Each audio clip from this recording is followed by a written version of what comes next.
ناظرین، ایک دفعہ دریائے فرات میں ایسی طغیانی آئی کہ وہاں کے لوگوں کے تمام کھیتیاں ڈوب گئی۔ لوگوں نے حضرت علی المرتضیٰ کی بارگاہ میں التجا کی۔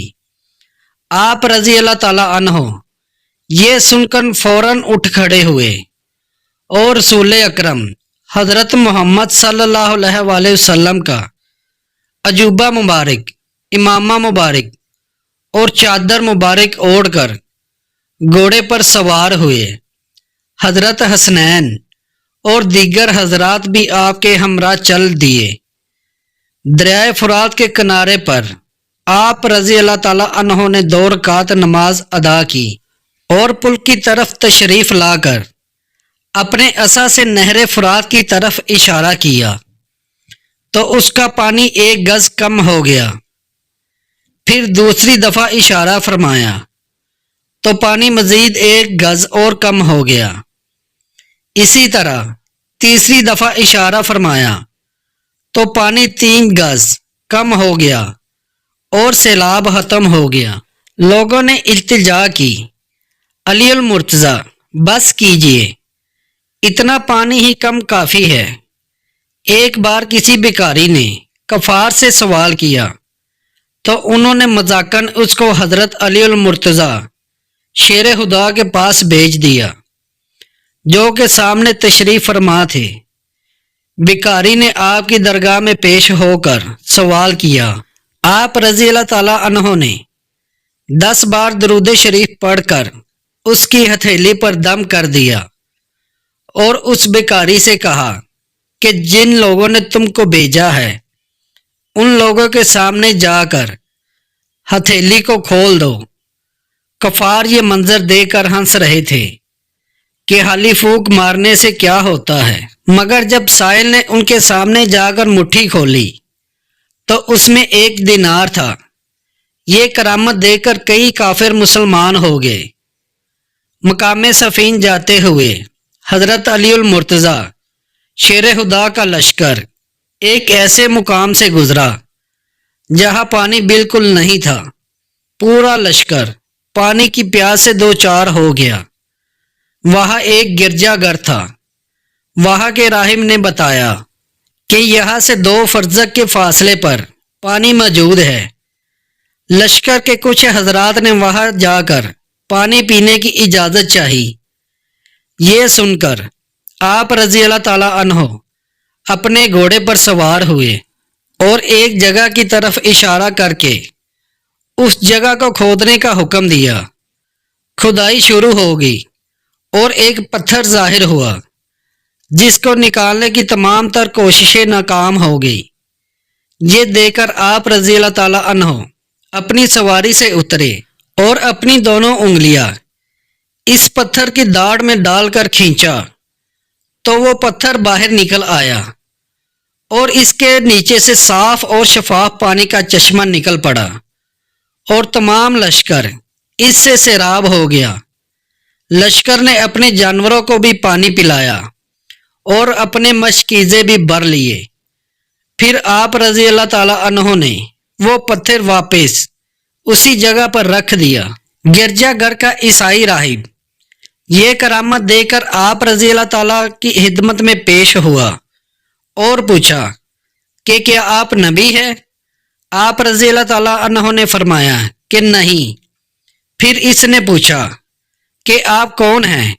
تو آپ رضی اللہ تعالیٰ عنہ نے فرمایا کہ میں تاجدار نبوت حضرت محمد صلی اللہ علیہ وآلہ وسلم کا صحابی ہوں، اور حضور اکرم حضرت محمد صلی اللہ علیہ وآلہ وسلم نے مجھ کو چند باتوں کی وصیت بھی فرمائی ہے۔ یہ دیکھ کر عیسائی راہب مسلمان ہو گیا۔ آپ رضی اللہ تعالیٰ عنہ نے اس سے فرمایا کہ تم اتنا عرصہ تک مسلمان کیوں نہیں ہوئے؟ راہب نے کہا کہ ہماری کتابوں میں یہ لکھا ہوا ہے کہ اس گرجا گھر کے قریب سے ایک چشمہ پوشیدہ ہے اور اس چشمے کو وہی ظاہر کرے گا جو نبی ہوگا یا نبی کا صحابی ہوگا۔ مجھ سے پہلے بہت سے راہب اسی انتظار میں اس گرجا گھر میں مقیم رہے۔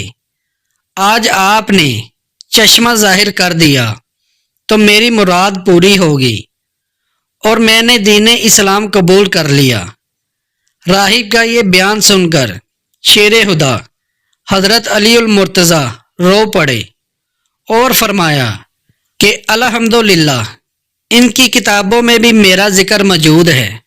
یہ راہب مسلمان ہو کر آپ کے لشکر میں شامل ہو گیا اور شامیوں سے جنگ کرتے ہوئے شہید ہو گیا۔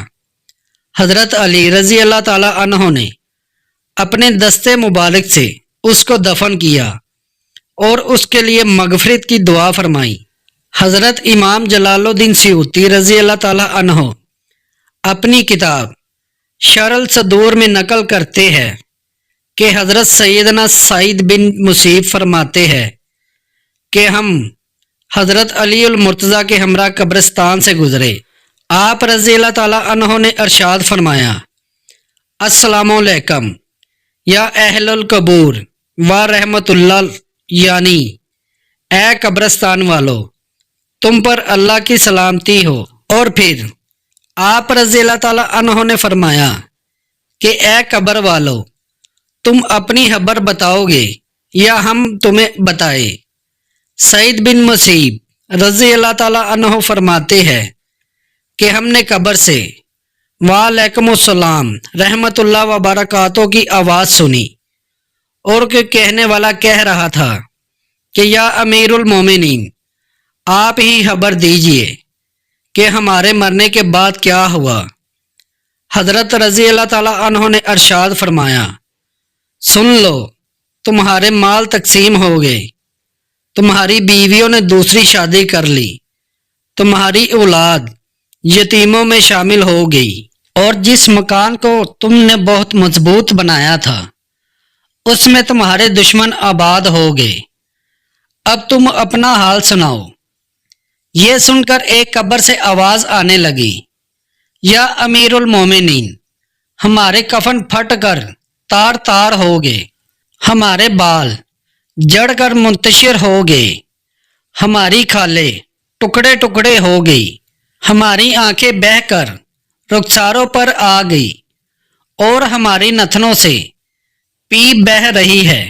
ہم نے جیسے عمل کیے گویا اس کو پایا، جو کچھ پیچھے چھوڑ آئے اس میں نقصان ہوا۔ غزوہ خیبر میں ایک یہودی نے آپ رضی اللہ تعالی عنہ پر وار کیا، اسی دوران آپ رضی اللہ تعالی عنہ کی ڈال گر گئی۔